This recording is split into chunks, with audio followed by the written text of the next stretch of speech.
Hello, good afternoon. I am Rebecca Nichols. This is my podcast, Royal Treats. I am recording from London, wherever you may be in the world. Hello.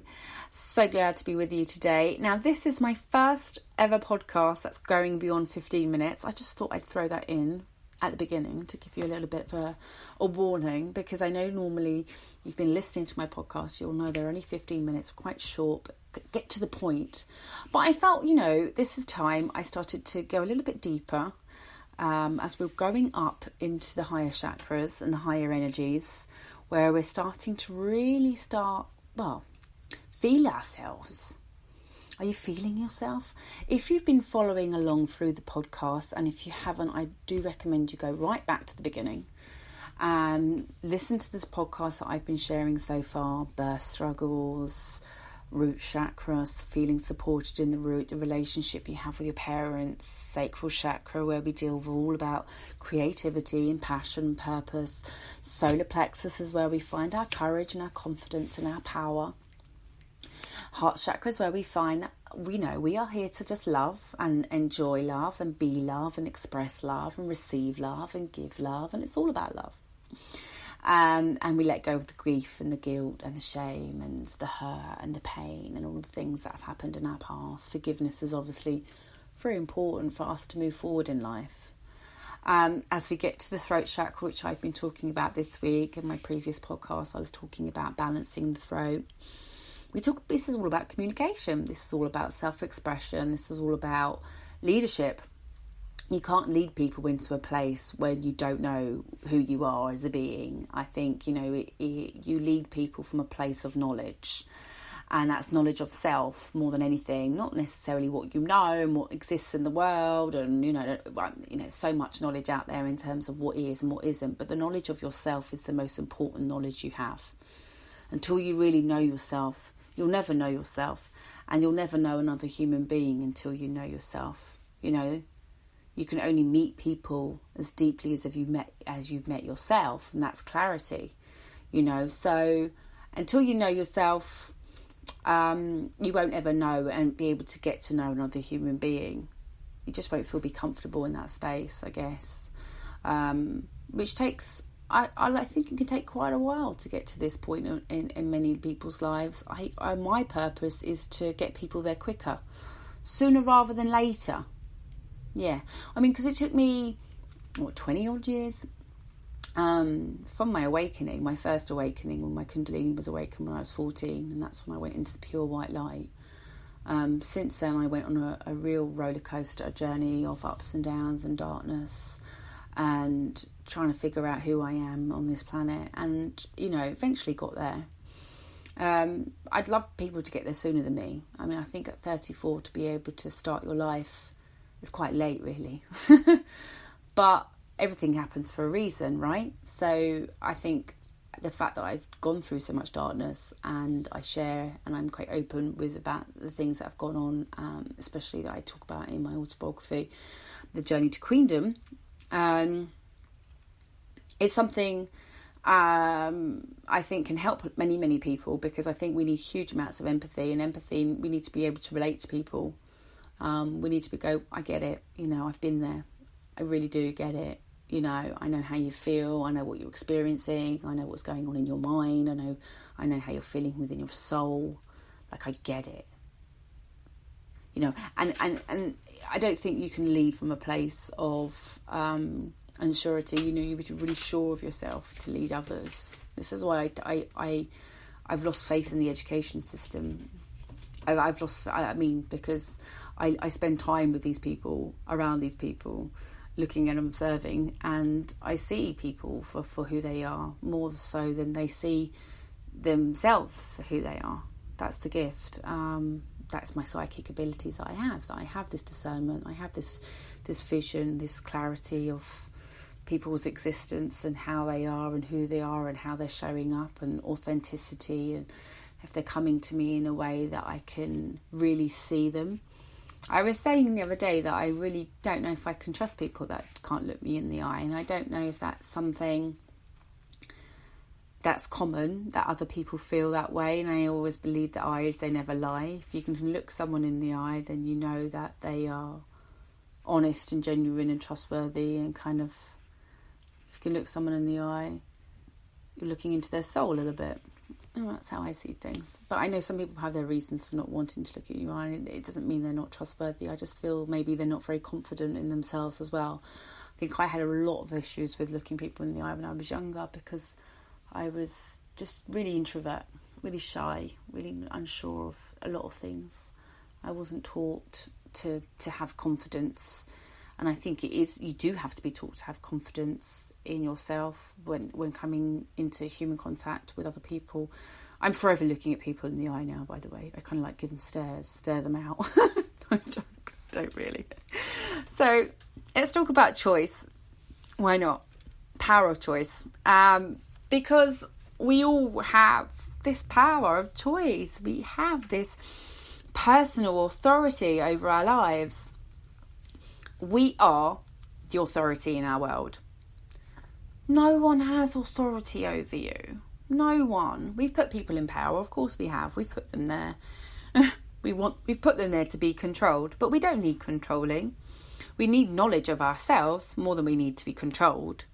I think if you are a complete whole, perfect, well, no such thing as perfect, but if you're well-rounded human being, then you know that you won't need to be controlled by another being. You'll be very, very sure of yourself. You'll know where you're going and where you need to go and where you need to be.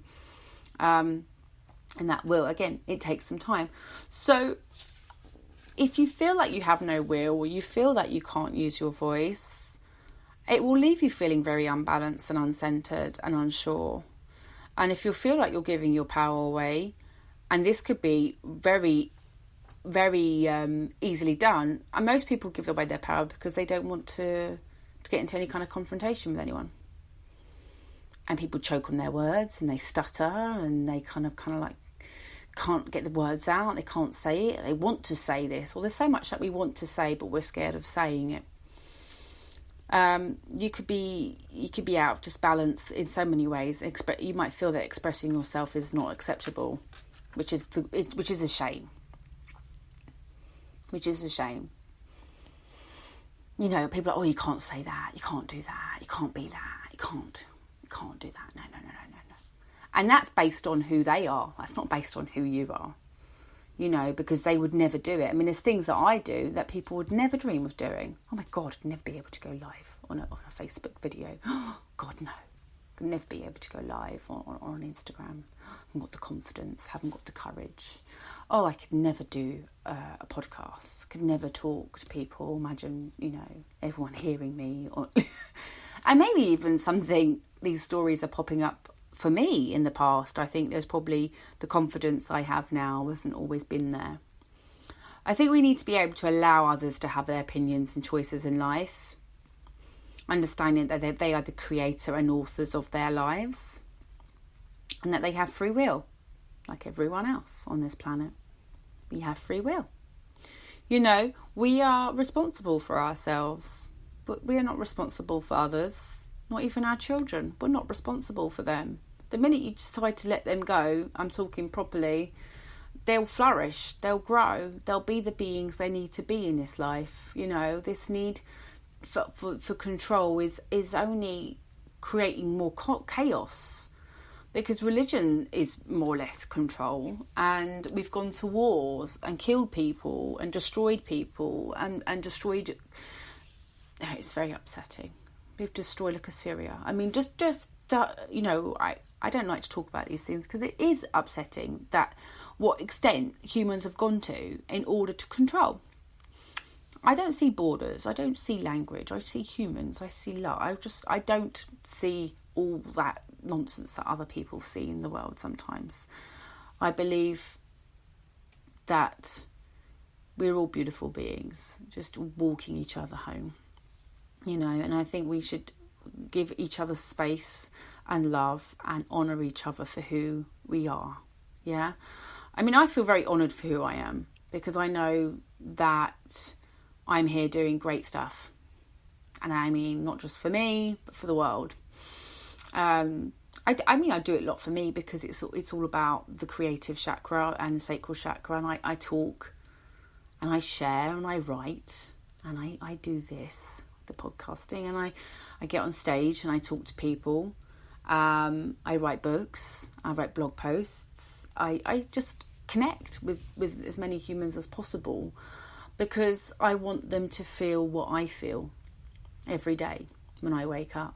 Joy, gratitude, satisfaction, love, peace, just on a deep cellular level as well, not just on a superficial kind of, on a real, I'm here, like, wow, like gratitude can go a long way, but people tend to more complain, and they tend to give thanks to things. So I think we have to have this awareness all the time. The self-awareness is found in the sacral chakra. So, and empathy is found in the sacral chakra. So when you're creating speech, you need to be creating it through love, with loving thoughts, and not, putting other humans down.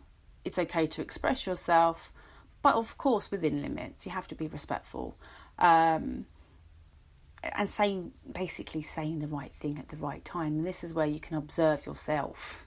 Do I need to say that? Is it necessary? I've said things based on feelings and emotions and later regretted it. And I think we all have had those moments in our lives where we wish we could take back some words that we've said in the heat of the moment. Yes, you may be thinking it. Yes, it may be true. Is it necessary? Is it going to hurt that person's feelings? Probably.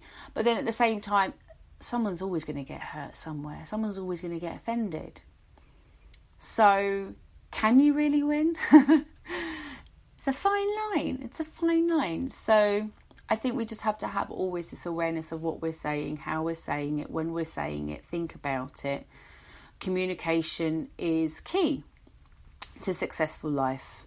I believe it's the element is ether and space, and if you think about all that exists within this whole entire planet, it exists through language. Nothing exists without language. And there's two different types of language: a language that we speak and we talk, and which is, creating in itself, because everything starts with thought. Thoughts become things, because even before a table is made, you have the thought in your head. You have to take a pen to paper at some point and express that, design that, or make it happen before it's manifested in the physical. And that is, you can put that into context into everything that exists in the world. So we have this power to create this life based on our thoughts, based on our intentions, based on the things we say, and how we express ourselves. And you have to be comfortable with that. You really have to be comfortable with who you are. I mean, so many people are looking for others to fix them. People going into relationships and looking for other halves. Now, I will never say someone is my other half, because I'm a whole, complete person.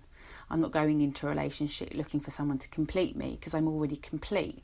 And I think this is where a lot of relationships go wrong, because they're looking for someone to complement them in the sense of their lack. But actually, you should not be lacking at all. Use whatever you've been given by the divine, by the source of creation. You have everything you need within you to succeed in this life.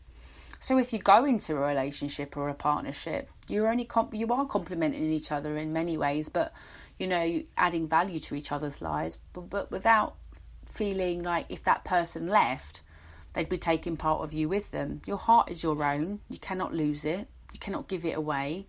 It's part of you. You can share it and you can share your love. But if that person were to leave, you'd still have enough love inside of you for you. This is a journey that I've had to go on myself, and really learning to love myself, because the relationships that I were in were quite toxic in many ways, and I wasn't allowing the love in many ways, because I wasn't loving myself, and I didn't really recognise love, not the way I recognise love now.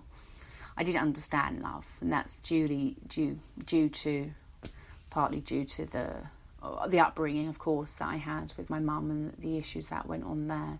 I didn't know how to receive love. I hadn't received love in my childhood very much.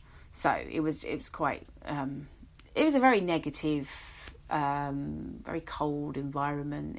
There wasn't much connection between me and my mum. There still isn't much there. I'll be honest, I send love and I do the best I can to help her if I can help her. But sometimes you just can't.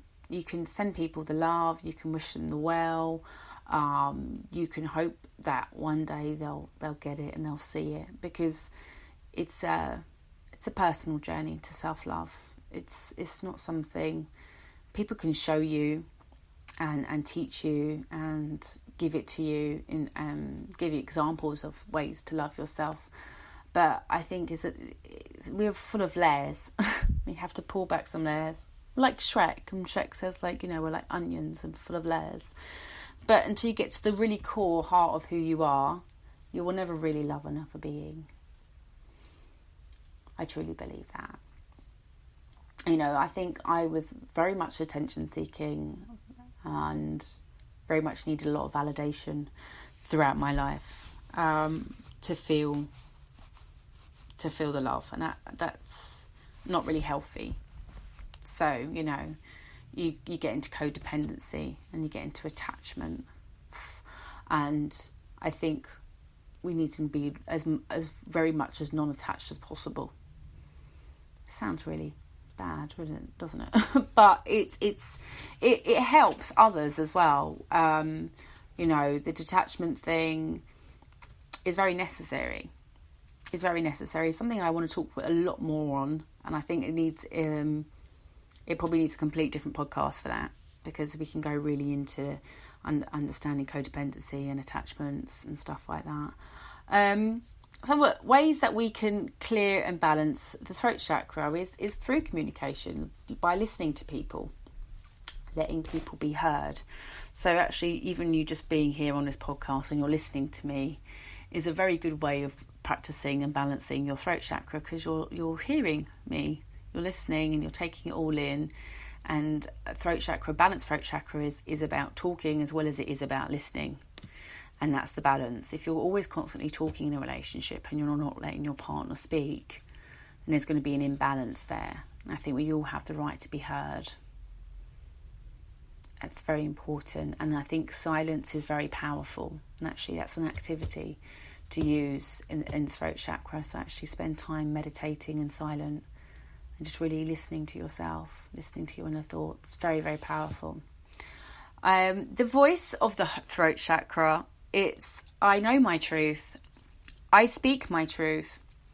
I speak it freely. I am able to express myself openly. I live this life with authenticity. Now, over the years, before I got to this stage, I'd gone on various different courses in personal development, as well as doing the Reiki levels, as well as learning through books and other people and other teachers and other masters. And I'm still learning and growing. This isn't, we are all lifelong learners, really, in many ways, if you want to look at it like that. I think the minute we stop learning is when we die. We will learn and learn and learn and learn and learn and keep learning until we get to a stage in our life where we are dead. And that is it. So along the way, take as much in as possible, absorb it all, and sit back and wonder. I think observing is a really powerful thing, and expressing yourself is a very powerful thing, and holistically, come on, every part of you. I talk about the dark as much as I talk about the light, and that's another way of me expressing myself holistically. If I were just talking about love and light, I wouldn't be relating to half the amount of people that I relate to, especially when it comes to on my Instagram or on my other social media or whatever. I talk about my darkness because it's very important. I talk about the darkness, and I think that's real. That's the duality of life. And as we go on to third eye, we can talk a lot more about duality, understanding the yin and yang and the darkness and the light, and how it's all very relative. It's all very necessary. Without darkness, there is no light. So we kind of have to all take it all on board. And I think the darkness and the dark times always will bring us something to learn from. Think about seeds. They're thrown into darkness and they're watered, and with the right amount of light they grow. And I think that's us. That's us humans, right? Throw us into darkness, the right amount of water and the right amount of light, and so the right amount of people around us during our darkness times, and we can grow. I get a lot of people coming to me, obviously, with and it's constant and it's daily, and whether it's a coaching, something like a coaching session or coaching call, or if it's someone wanting to take up one of my courses, or whether it's something wanting to come and have a Reiki treatment with me, is that people come to me when they're in the darkness. So I'm a light worker that works solely in the dark. I mean, obviously I have a community of light workers that I connect with, which is great, but my purpose as a light worker is to help those who need me the most. Again, I can relate. There's that empathy for those people who are going through those hard times, who are struggling with various different things. Some people are looking for love. Some people are just looking to have better connections and better communication. Some people are looking to just remove the trauma from their life. Some people have addictions. Some people are maybe severely in debt and just up to their eyeballs, or really hating their jobs. And I mean, there's just so many different people coming forward, different things, and actually I can relate to a lot of them. At some point in my life, I've been there.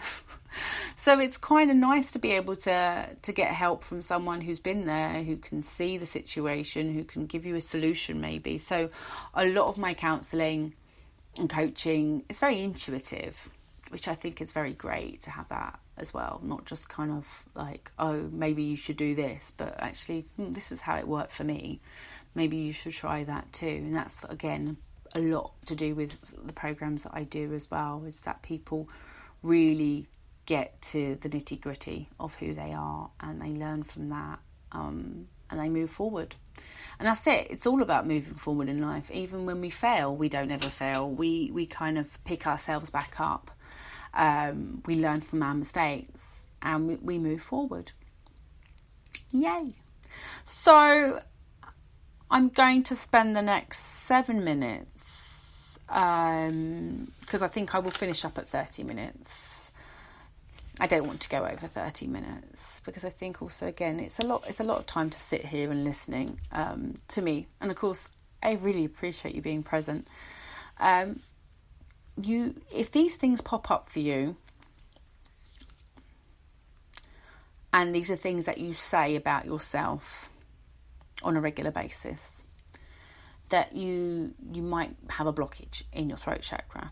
And then I just want to raise awareness there, so that obviously if you do feel that, and what's coming up for you when I'm saying these things to you, it could be that you really do need to do some work there. And obviously I'm here to guide you if you need any help with that. But a blockage in your throat chakra is going to block you from going forward in your life, because communication is how we all exist. And it's imperative we all have clear communication. We know how to talk to each other, listen to each other, get our points across, understand each other, understand what's going on inside each other's heads. So if you're not very interested in hearing others, if you're just kind of like, I'm not interested, I'm not bothered, I don't care, I'm not interested in what they have to say kind of attitude, then there's a blockage there. You need to be able to be interested to hear what others say, even if it doesn't relate to you, even if it's not very interesting to you. I think it's a respectful thing that we actually sometimes are very interested in hearing others. Because also I think we can learn so much when we sit and hear other people. Getting other people's perspective is necessary. Maybe it's like a bit of a big puzzle, where their view can actually make everything make sense. But unless you actually hear them, you'll never know. I think people are very dismissive of a lot of stuff that they don't understand. And so they're just like, I'm not interested because I don't understand it. And that's probably not the greatest attitude to have about things. I'm afraid, and then you might be afraid of having no authority or power. Obviously, we spoke about having authority and power in your life, and you do have authority and power of your life. Your voice does matter. Your opinion does matter. People are interested in what you have to say, and you have to believe that. And of course, if people aren't interested in what you have to say, then obviously they have a blockage. So let them deal with their issues. It's actually when you have this awareness and you kind of go, well, they're not listening to me, and it's not got nothing to do with me. It's just that they don't want to listen to me because they have a blockage. Then you kind of go, oh right, it's not about me. It's not about me at all. I've been making it mean about me, but if people really don't want to hear me, aren't listening to me, then it's got nothing to do with me. It's got something to do with them. They have an issue. They just can't sit and listen to what I have to say because they're not respectful towards me, or they don't think my opinion matters when it does matter. So we're constantly coming up against each other in clashes in so many ways because we're not understanding the importance of having this balance within our energy.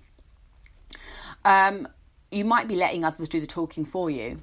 Does that happen a lot in your conversations? Do people butt in and let you speak over them? Or do people just kind of go, oh, yeah, she's doing this now? Especially if it's a mum. I don't know, if you're a mum and someone asks you about your child, they're like, oh, and how are you doing? And then you're a mum, you'll go, oh, yeah, he's doing really great. He's doing it. And then you didn't give your child a chance to speak. I've done it. Put my hands up. I've done it. So giving your children or giving your partner or giving someone else a chance to use their voice and explain, what's going on in their time and their space and their lives. It's very important. You might be getting frustrated, when you don't find the right words.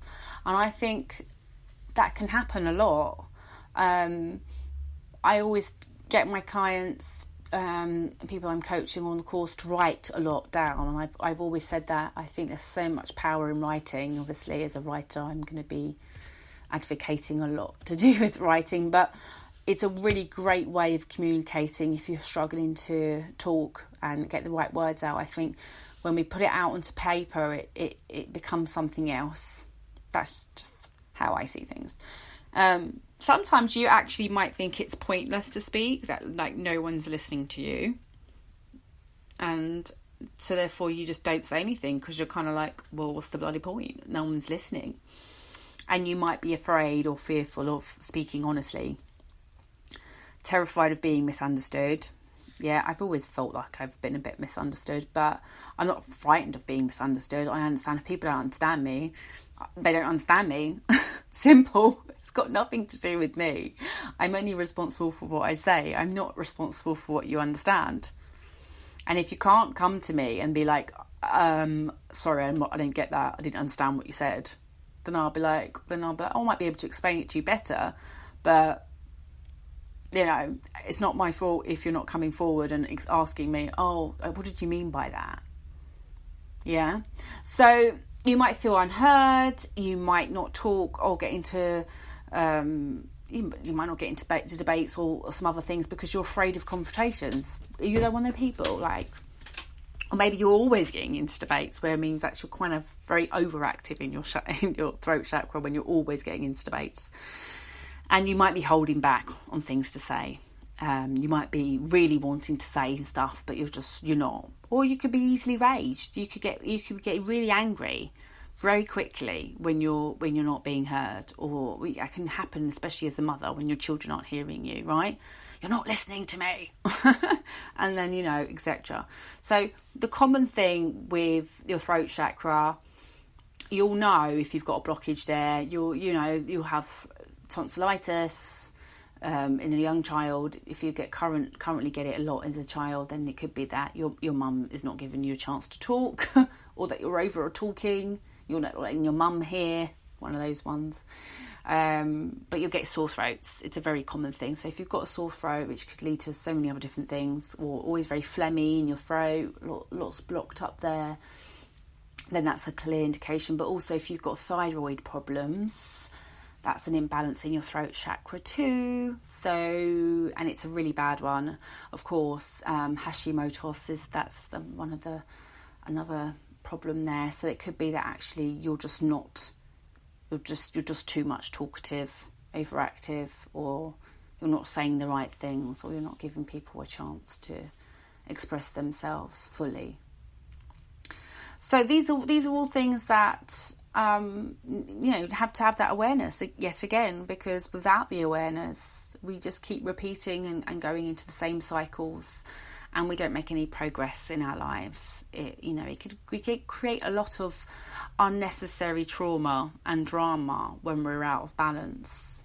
And this is the stuff that actually I think should be taught from a very young age, in schools, more clarity around it, because I think obviously it is fed into the curriculum, because I see it, I see it from a different perspective, that it is fed into the curriculum, but it's not fed into curriculum as much as it should be, and the awareness is not there, so that you're actually teaching the children, this is why you need to do this. This is why you need to learn this. This is why blah, blah, blah, blah, blah. So from a young age, if we get this kind of stuff, then we can go on to live lives that are rich in many areas, not just money, but, rich in joy, rich in peace, rich in excitement, and maybe prosperity too, of course. But we just feel more enriched in our lives, and that we feel more satisfied within ourselves.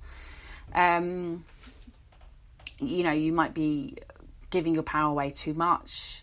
You might not want to be using your voice for so many different reasons, but I can tell you now that your voice is the most powerful thing you have, because from the space of your voice, you are creating this life. You're professing and declaring to the world, I am this person.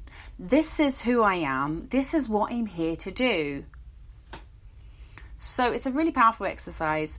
Maybe it's something that you can take away from this, because I really want to give you some value from this podcast. So why don't you get your pen and paper and write down 4 things that you are. For example, I am Rebecca Nichols. That's my name. I am a writer. I'm a speaker. I stand for transformation and change. And the things that I want to do in this life and who I am. Do you know what I mean? Really understand who you are and put that out into the universe, because that's what you're going to get back into your life as well. Such a powerful technique. Obviously, there's activities and there's things that I get people to do on my courses. So if it's something that you might be interested in, I would absolutely love to support you and help you on this life journey. You can email me, my team, at info@queenofmylife.london. Of course, please do visit the website www.queenofmylife.london to catch up on any latest blog posts, and obviously to read further information about Reiki and the chakras. Well, I'm going to finish up for today. It's been a pleasure. It's been wonderful sharing with you as always. And no doubt I'll be sharing with you sometime very soon. I wish you all a very good day. Take care. Bye.